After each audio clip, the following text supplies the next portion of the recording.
Hi, I'm Darla. My sister used to call me the Maid, sometimes right to my face, sometimes with a laugh in front of guests. But that wasn't the worst part. The worst part was realizing the house I helped build, the life I held together. She claimed it all as hers. No credit, no thank you. Just a fake smile and a forged signature. So one day, I left her the keys and a note. I walked into the dining room with a tray of glasses I'd just hand-washed, each one perfectly dried with the linen towel tucked in my apron pocket. The room smelled like roasted garlic and rosemary, and the candles Celeste insisted on lighting flickered against the freshly painted eggshell walls. I remembered the hours I spent sanding and painting that wall when we moved in. My back ached for 2 days afterward. Celeste hadn't lifted a finger back then, but now, here she was, floating around like some suburban duchess. "Put the flowers on the side table, not the buffet. It blocks the wine," she snapped at me as she flitted past in her overpriced heels. I bit my lip and nodded. I'd spent the whole day chopping, stirring, cleaning, quietly making everything look effortless while Celeste played hostess. This dinner was her big show for Vernon, her new boyfriend. The house? The one we technically co-owned? Tonight it was being staged as her castle. When Vernon walked in, tall, too tanned for October, cologne first, personality second, he gave me a passing glance and offered a half-smile, clearly unsure of who I was. Celeste grinned like she'd been waiting for that moment. "Oh, that's just Darla, our unofficial maid. Keeps the place running." Laughter followed. Casual, careless laughter that dug its way into my chest. I smiled. I had to. But I felt my face heat up so fast I thought my ears might catch fire. My name, my worth. Reduced to a punchline over shrimp cocktail. Dinner followed in the formal dining room, the one with the antique chandelier I polished last weekend. I sat at the far end, across from a couple whose names I didn't catch, next to a woman who told me she just adored Celeste's taste in decor. She assumed I was the hired help. Somewhere between the salad and the seared duck breast, Vernon turned to Celeste and said, "So, how long has she been staying with you guys?" Celeste barely looked up from her wine. "She's kind of just been living here. You know, family stuff." I froze. Another guest laughed. "Hey, freeloaders gotta eat too, right?" It was the kind of joke that was supposed to be harmless, but it landed like a brick. I said nothing. I just wrapped my fingers around my wineglass and gripped until my knuckles turned pale. If I'd squeezed any harder, it would have shattered in my hand. I didn't finish dinner. I excused myself with a polite smile and went upstairs to my room, if I could still call it that. The door still creaked on the right hinge, just like when I moved in years ago after Mom passed. Celeste had wanted to sell the house, but I'd insisted we keep it. I handled the paperwork, paid the lawyer fees, even covered the mortgage payments when she was drowning in debt after that second bankruptcy. She'd forgotten that. Or maybe she never cared to remember. I sat on the edge of my bed, the sounds of clinking glasses and laughter echoing faintly through the floor. Then I stood, walked over to the closet, and pulled down the old plastic storage bin I hadn't opened in years. Inside, neatly labeled folders, copies of the mortgage agreement, the original deed, bank receipts, my name right there beside hers.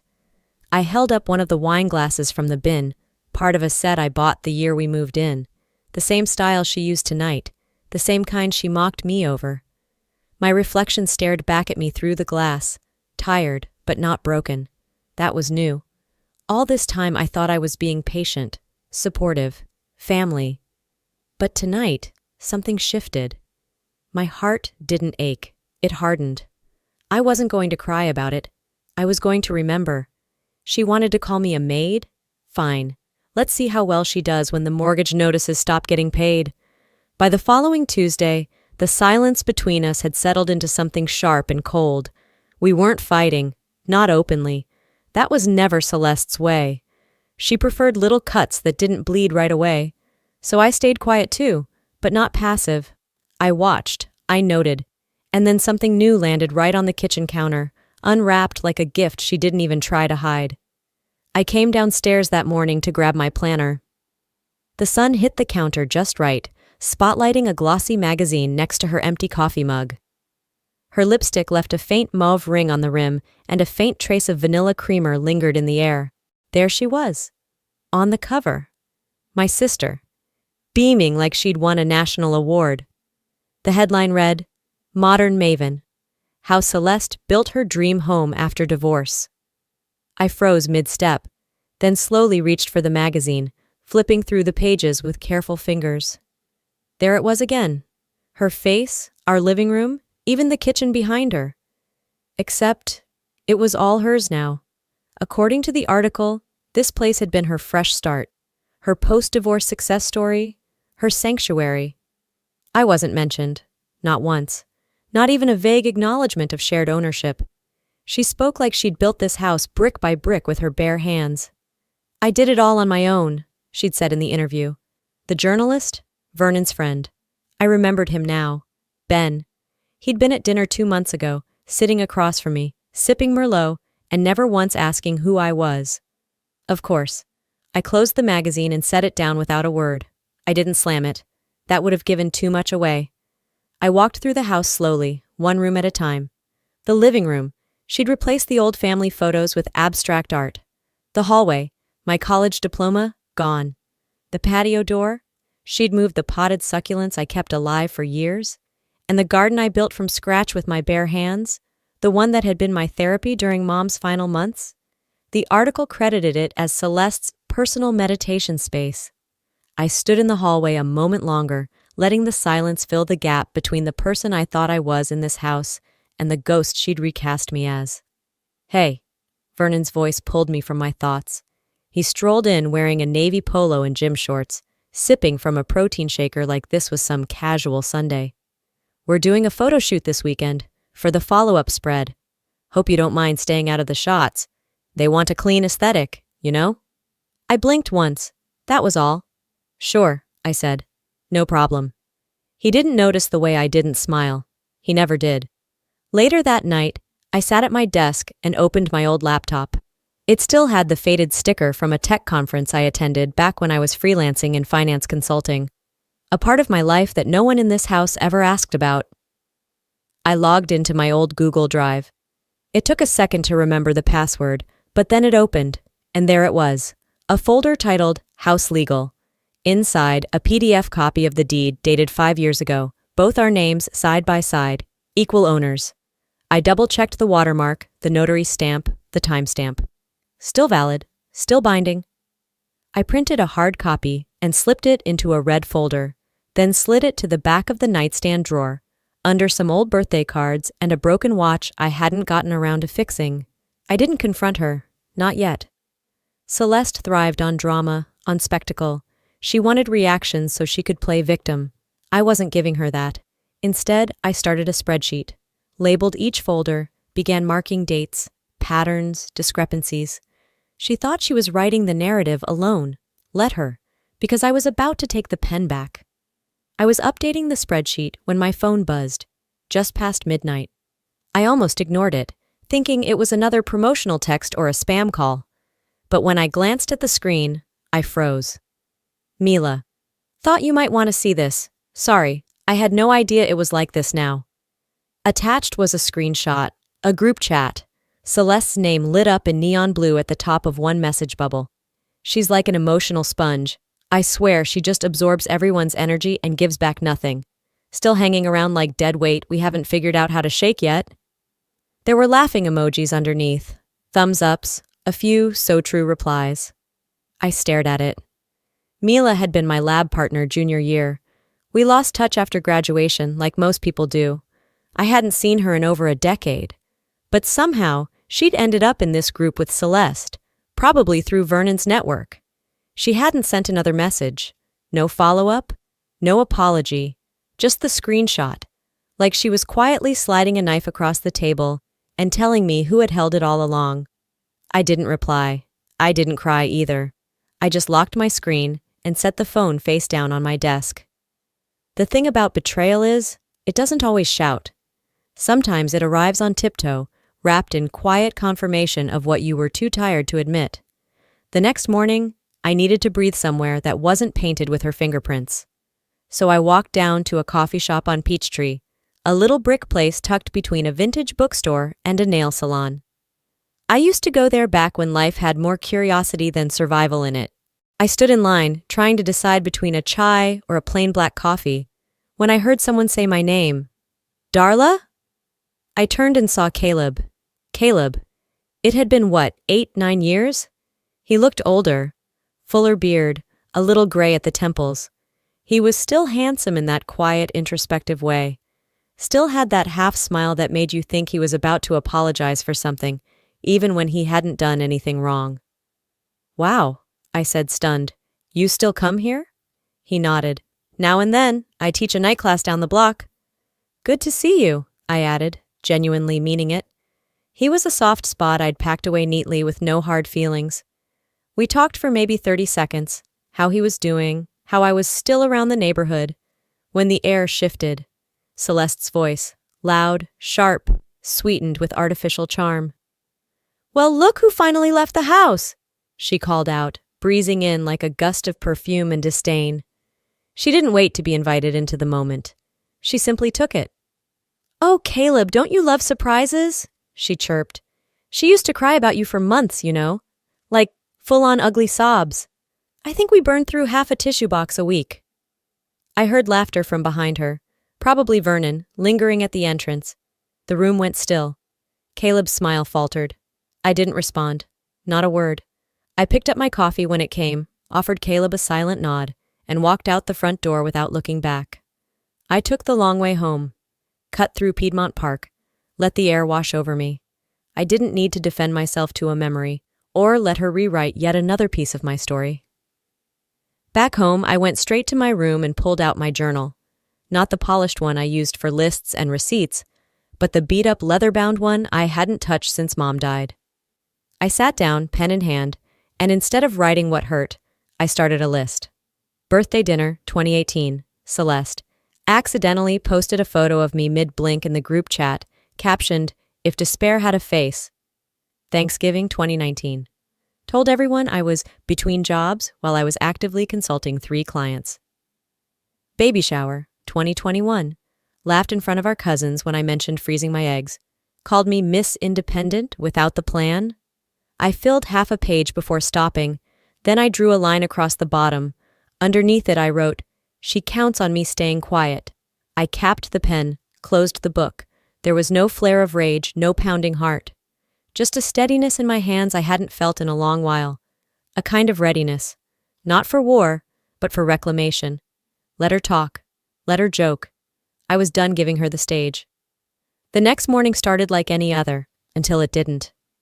I was rinsing a cup in the kitchen sink when my phone vibrated on the counter. I dried my hands and glanced at the screen. A subject line popped up from my credit monitoring service. New inquiry, your credit was checked. I frowned. I hadn't applied for anything recently. Curious, I opened the email. Mortgage lender, hard inquiry. Under my full legal name, that was impossible. I read the message again, slowly, then once more. Same name, same address, same social security number. My hands tightened around the edge of the counter. I didn't want to jump to conclusions. But let's be honest. My instincts had already finished the race. 10 minutes later, I was pulling into the parking lot of the bank branch listed in the alert. I hadn't even changed out of my sneakers.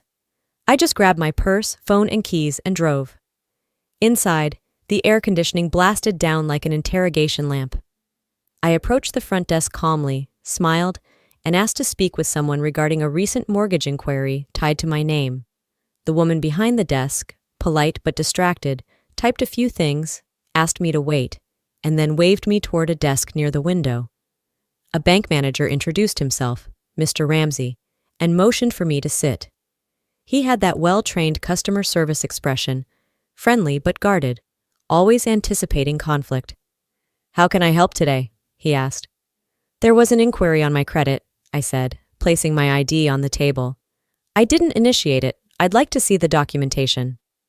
He clicked around on his computer. Ah, yes, a refinance application came through last week for the property on Glen Ridge. I nodded once. That's my house, or half of it. He clicked again, then turned the monitor slightly toward me. Here's what we received. I leaned in. There it was, Celeste's name as primary applicant, mine listed as co-owner, monthly income estimates, property value, and then the signatures, hers, and mine. Except it wasn't mine. It was a lazy imitation. Too neat, too swooping. My real signature slanted, tight from years of writing checks in dim lighting. This one looked like someone had practiced it, maybe off an old lease or a birthday card. I sat very still, watching the screen. I didn't argue, didn't raise my voice. I simply asked, "Could I get a printed copy of this for my records?" "Of course," he replied quickly, already sensing something was off. When he handed over the printouts, I thanked him and stood. "Miss Monroe," he said softly before I walked out, "if you believe this is unauthorized, we can flag it internally and delay processing." I met his eyes. "Not yet, but thank you." I made it to the car before the anger set in. Not the frantic, messy kind, but the cold, clean sort. The kind that made your thoughts sharpen. The kind that made your jaw clench tight enough to leave bruises. I didn't cry, not even a blink. Instead, I sat there, gripping the steering wheel until the tension in my arms faded.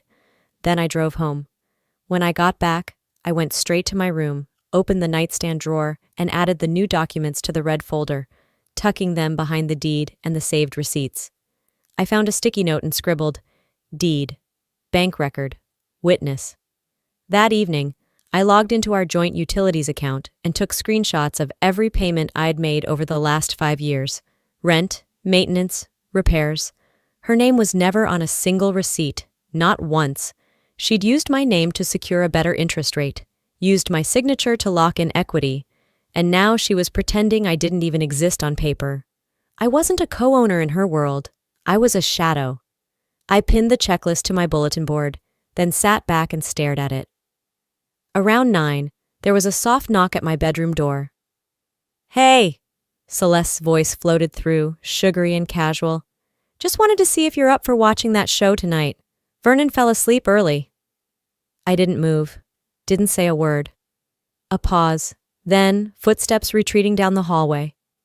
I waited until the hallway light turned off, then turned back to my laptop.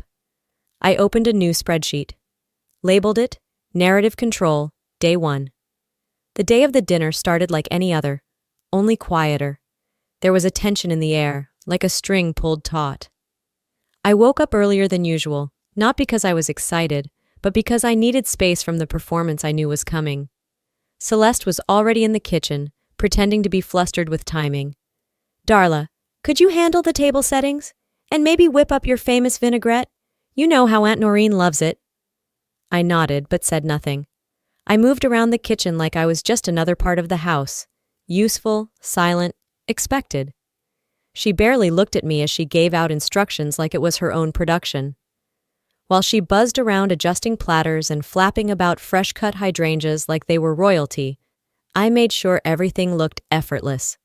I laid out the cloth napkins she'd forgotten in the laundry room, polished the silver she left streaked, checked the seating chart she'd hastily scribbled onto a sticky note. She was too busy perfecting her image to notice how many pieces she was borrowing from me. Guests started arriving around 6. My aunt and uncle from Tennessee, their grown daughter Lena, and a few cousins I hadn't seen since our grandmother's funeral. Vernon opened the door with his signature overcompensating charm, and Celeste played the gracious hostess as if she hadn't left me out of every conversation leading up to this dinner. I smiled, not because I wanted to, but because it helped me blend in. It bought me time. Once everyone settled with their drinks, Celeste clinked her glass with a butter knife. "Before we dig in, I just want to say how thankful I am that our family could all come together under one roof. My roof." She paused, eyes scanning the table like a performer waiting for her cue. And of course, none of this would be possible without our very own Darla, the maid who keeps the engine running. Literally.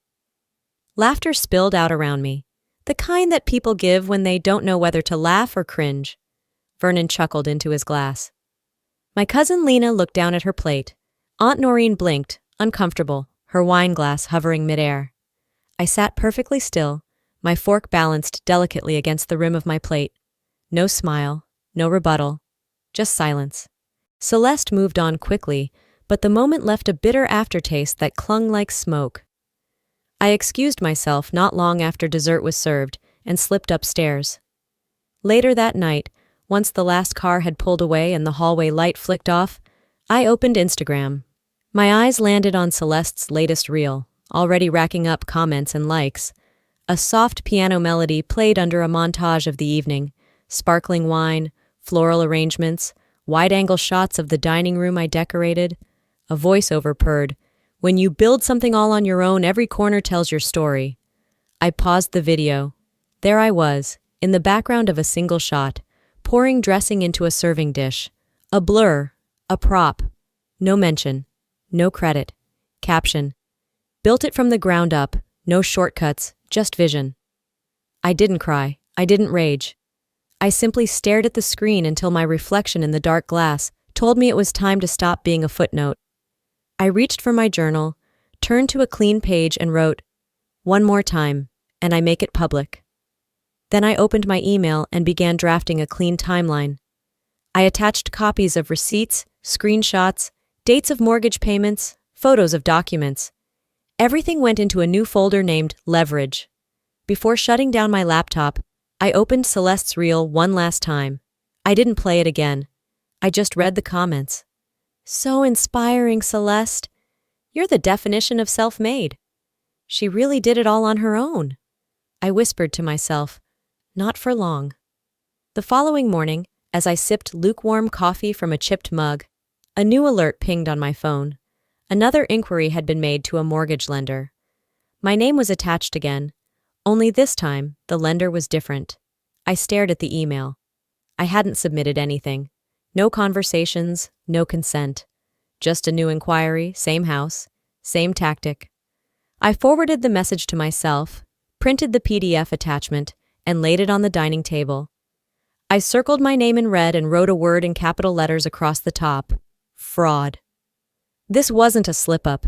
It wasn't desperation. It was a calculated move, practiced, refined, and meant to get past me unnoticed. I didn't scream, I didn't pace. Instead, I got dressed, gathered my documents, and drove to the bank where the application had been submitted. The drive took 20 minutes. I played no music. I needed the silence to think. If I let the noise in, I'd lose the edge I'd finally built. Inside the bank, the air was over-conditioned and smelled faintly of toner and floor polish. I asked for the loan manager and presented my ID. I explained the situation in a calm, professional tone. I used words like unauthorized use, forged co-signature, and document discrepancy. I didn't beg. I didn't accuse. I reported. The woman behind the desk pulled up the digital file. Her screen tilted slightly toward me, enough for me to see the signature field. It looked more like my name this time. The curve of the D, the slant of the R. It was familiar, almost perfect, but not quite. It was too clean, too measured, like someone had practiced on a napkin until they got close enough. "I didn't sign this," I said, steady. She glanced at me, then back at the screen. "Would you like to file a formal dispute?" "Yes," I said, "and I'd like a copy of every page." She nodded, began printing. I waited, hands folded in my lap. My fingers didn't twitch. My jaw didn't clench. I just watched the papers stack in the tray like evidence in a trial. Back home, I slid the new file into the red folder, behind the first forged refinance, the deed, the utility bills. Then I moved to my laptop and opened a new tab. Voice recorder. I didn't need to yell. I needed to build a timeline no one could ignore. 3 weeks earlier, I'd started filming myself around the house, partly out of instinct, partly because I knew where this was headed. I'd placed the small camera discreetly on the bookshelf in the hallway, angled just enough to catch the living room and kitchen. The footage was unglamorous. Me unclogging the sink, sweeping up broken glass, replacing light bulbs. There were clips of me adjusting the thermostat when the power shorted, calling the plumber when the water line leaked. One clip from a rainy Tuesday afternoon showed me carrying in groceries while Vernon scrolled his phone on the couch. He didn't look up, just muttered, "She loves playing house, let her." Another showed Celeste bragging on a call. "Of course the house is mine. I mean, Darla's just around." The timestamp didn't lie. Neither did the lens. I edited the footage into short time-stamped segments, labeled them daily upkeep, verbal evidence, financial contributions. It was meticulous, maybe even obsessive, But it felt less like revenge and more like reclaiming my place in a story she was trying to rewrite without me. The next day, I called the bank and asked for a meeting with the branch manager and a notary. I walked in wearing a plain navy blouse and carried a manila envelope labeled documentation. Inside, the original deed with both our names, the forged refinance papers, screenshots of mortgage payments, all under my account, and a USB with the footage. The manager reviewed it all, nodding slowly. "This isn't a misunderstanding," he said, pressing the folder shut. "This is a documented misrepresentation." "Thank you," I said. That's all I needed to hear. When I got home, the house was quiet. Celeste and Vernon had gone to a late lunch. I didn't wait for them to come back. I placed a slim folder on the kitchen counter, right beside her curated stack of home magazines. The label read, "Just in case you forget who really owns this place." Inside were the still images from the video clips, me scrubbing floors, cooking, signing bills, and both versions of the refinance documents. Hers with the forgery, mine with the truth. I didn't add a note. I didn't threaten. She'd know what it meant. Then I returned to my room, opened my laptop, and renamed the video file, Inheritance or Invasion. The silence in the house that night wasn't peace. It was the sound of panic hiding behind a locked door. The next morning, I found the evidence folder exactly where I'd left it. But the rest of the kitchen told a different story. The dishwasher had been emptied, a fresh pot of coffee brewed. My favorite mug sat clean and waiting on the counter, handle turned toward me, just the way I like it. Celeste was trying to set a stage. Over breakfast, she offered me eggs. Scrambled, light on salt. My preference, not hers. Vernon stayed unusually quiet, eyes darting between us like a spectator unsure which team to cheer for. "Thought we could all use a reset," Celeste said softly. "Start from a better place." I looked up from my toast, nodded once, and said nothing, because I knew what this was. She wasn't sorry, she was nervous, and when Celeste got nervous, she performed. But by lunchtime, her act had worn thin. She hovered around the hallway near my door, trying to initiate small talk, offering baked goods, then advice I hadn't asked for. She was placating. That meant she was hiding something. By Thursday, I took the bus downtown to the courthouse archives. I told Vernon I had errands to run, and Celeste didn't ask, which confirmed my suspicion. They thought I was retreating. I walked into the dusty records office, past a row of humming microfilm machines, and gave the clerk the information I had. Celeste's full name, her last known filing address, her supposed clean financial record. 10 minutes later, the clerk returned with a thick manila folder. Inside, the truth. 6 years ago, Celeste had filed for Chapter 7 bankruptcy. I skimmed the details, heart pounding slower with every page. There was an old boyfriend listed as her co-signer. His name didn't ring a bell, but the paperwork showed her debts were significant. Credit cards, a repossessed car, medical collections. She'd declared no assets at the time. No mention of property, no mention of me. And that made her mortgage application a lie from the very start. I took photos with my phone. Case number, signature page, discharge date. Then I folded the paperwork back, smiled at the clerk, and thanked her. On the way home, I stopped for a smoothie, something cold, simple. I needed to sit with what I had found, not in anger, but in preparation. I now had everything: motive, history, proof. And just as I was finishing the last sip, my phone rang. It was the school. "Hi, Miss Monroe," the secretary's voice came through. "We just wanted to confirm, Kira is scheduled to leave with her Aunt Celeste today?" I nearly dropped the cup. "No, she is not," I said, standing up fast. "Do not release her. I'm 10 minutes away." I hung up before she could respond. Traffic was light, thank God. I made it to the front office in under 9. Celeste was already inside, chatting with the school staff like nothing was amiss. Kira sat near the front, backpack slung over one shoulder, clearly confused. "She told us she had temporary guardianship," the secretary said, glancing nervously at Celeste. "We were just waiting for confirmation." I pulled out my wallet, handed over the custody papers, signed, notarized, and sealed with the court's stamp. "Sole custody," I said. "No temporary, no weekend exceptions." Celeste opened her mouth to protest, but I cut her off. You show up again without my consent, I file a restraining order, and next time, I bring an officer.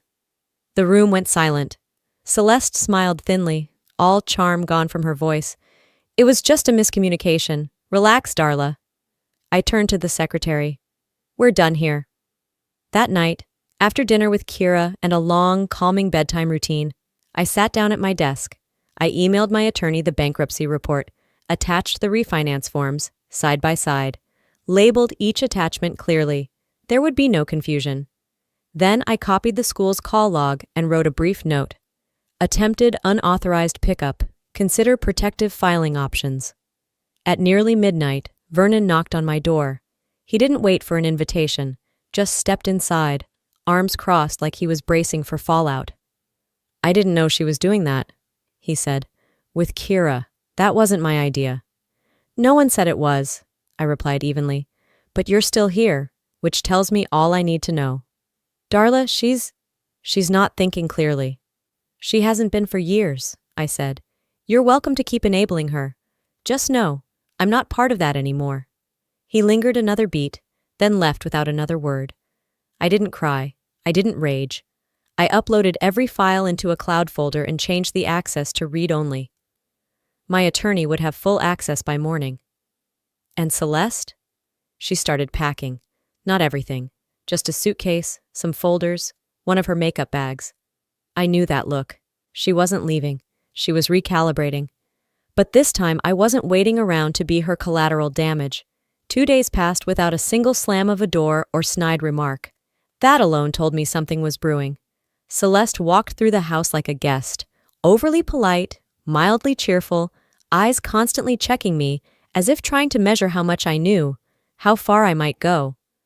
Vernon lingered on the edges, keeping his head down, muttering excuses to leave the room whenever we crossed paths. Then, one afternoon, as I was pruning dead leaves from the hydrangeas, a car I didn't recognize pulled up to the curb. An older woman stepped out, gray hair tucked beneath a pale scarf, eyes sharp behind thin-rimmed glasses. You must be Darla, she said.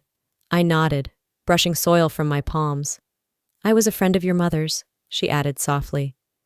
We used to meet every week at the diner down by Riverfront. She made me promise something years ago, and I've been holding on to it, waiting for the right time. She reached into her bag and handed me a sealed envelope, the kind that turns your pulse quiet. Inside was a will, dated, notarized, original ink still crisp. It stated clearly, without ambiguity, that the house was to be left solely to me. Not shared, not split, mine. I blinked at the signature, my mother's handwriting, unmistakable. She gave this to me just before her last surgery, the woman said. Told me to deliver it if things ever got messy. I thanked her, holding the paper like it weighed more than it should. Celeste had known. She had hidden this, buried it like it was nothing more than a receipt. By early evening, I was sitting across from my attorney, the will spread across his glass-topped desk. He adjusted his reading glasses, eyes scanning the lines twice before nodding slowly. This trumps everything, he said. You ready to do this? I nodded. I've been ready for a while. The next day, Vernon texted me, said he wanted to talk. We met at a cafe downtown, the kind with reclaimed wood tables and coffee served in mason jars. He didn't order anything, just sat down, eyes bloodshot, and sighed like someone about to bleed truth. I didn't know how deep it went, he said. At first, she just asked me to clean up the narrative. Told me to say I helped buy the house, that I managed finances, but I didn't. He rubbed his hands together like they itched. She didn't even open the bills. You did all of it. She just told stories online. I thought it was harmless at first, but you built that life, Darla, not her. I didn't offer comfort, didn't forgive. I simply said, I know. Then I stood, gathered my purse, and left him there, staring at the untouched coffee. The legal motion was filed within 24 hours. I submitted the original will, the forgery evidence, the refinance fraud, the custody stunt, all of it. Celeste was served papers in a quiet envelope slid under her door. 30 days to vacate. No claims to equity. No further rights to financial access. She didn't scream. She didn't plead. She just stared at the envelope like it might disappear if she blinked long enough. That night, when I came home, the house smelled of basil and roasted garlic. Celeste had made dinner, fettuccine, candles lit, napkins folded, like a last-ditch stage set for one more manipulation. I didn't sit. I didn't eat. I walked to the counter, pulled a small silver key from my pocket, and laid it beside a folded letter. She turned, smiling tightly. "What's this?" I met her gaze, steady as stone. "Good luck with the mortgage." Then I walked out. The air outside felt cleaner than it had in months. Behind me, the house remained lit. But it was no longer mine to fix, no longer a war I needed to fight. I had reclaimed everything she tried to erase, and I didn't need her apology to feel whole. It had been 3 weeks since I walked out of that house for good. 3 weeks since I handed over the key and let silence carry the weight of everything I could have screamed. The legal transfer was finalized without a hitch. My name now stood alone on the paperwork, but I no longer needed it. The house was listed, shown, and sold within 10 days. A young couple with a toddler had fallen in love with the garden. I didn't tell them I planted it. The day I returned with the realtor to grab the last box, an old set of journals and a ceramic bowl my mother gave me, was overcast. Fitting. The door creaked open and the scent hit me first. Not food, not flowers, just something empty. The kind of emptiness that hangs around after forced perfection loses its audience. I walked past the living room without pause, into the hallway, and turned left. My old room. I hadn't stepped foot inside since the day I found the real will. The walls were beige now, bland, flat, impersonal. Not a single photo, not even a pushpin left behind. The shelves were stripped. The closet doors open like a mouth mid-yawn. Nothing but space. "Not even a nail on the wall," I whispered. And yet I smiled. That room had never really been mine. Not when Celeste claimed it was temporary, or insisted I keep my boxes in the attic to make space for guests. There was no trace of me now. No erasure needed. I had outgrown it all. After dropping off the final box in my car, I took a detour on the drive home. Passed by Kira's school, the old park with the tilted swing, the bakery where we used to stop on Saturdays before Celeste said pastries weren't on brand. The neighborhood felt smaller somehow, or maybe I just stopped trying to fit into its mold. At the apartment, Kira met me at the door, cheeks flushed from running with the neighbor's kids. "Did you get the bowl?" she asked, bouncing slightly. I nodded.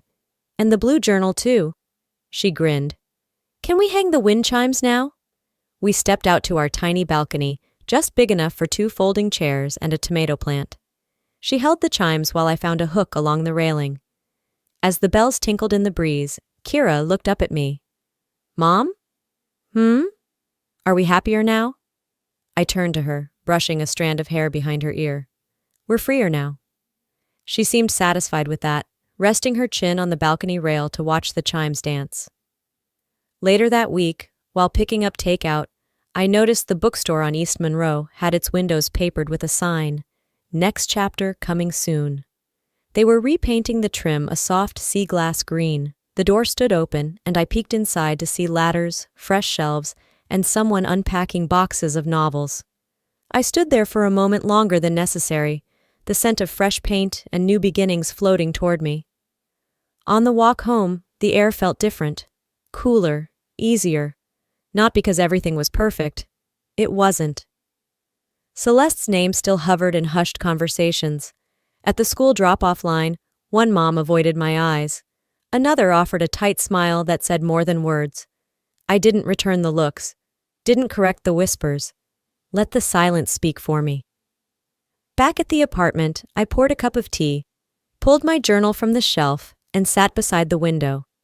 I thought about the house, about every room I had helped restore, every wall I painted, every corner I quietly claimed and lost again. I didn't feel bitter. I felt rewritten, not erased. And this time, I held the pen. Sometimes healing doesn't come in loud victories. It comes in the quiet rooms we finally leave behind. I used to think walking away meant losing. Now I understand. It means choosing peace over chaos, truth over performance, and self-respect over pleasing people who never clapped for you. If there's one thing I hope you take from my story, It's this: silence is not weakness. Choosing yourself is not selfish. And when you reclaim your voice, even after years of being talked over, that's not rebellion, it's restoration. We all carry rooms inside us. Some we outgrow, some we rebuild, and some we finally learn to lock behind us, for good. But I'd love to hear from you. Have you ever had to walk away from a situation that no longer served you, even when no one else understood? Or maybe you're still in the middle of it, trying to find your way out. If this story touched you, comment 1 inch or tell me where you're watching from. I'd love to know who's listening. And if it didn't quite hit home, that's okay too. Let me know why and where you're tuning in from. Your voice matters here. If you felt even a flicker of something real in this video, subscribe to the channel, because these aren't just stories. They're reminders that you're not alone, and there's always another chapter waiting.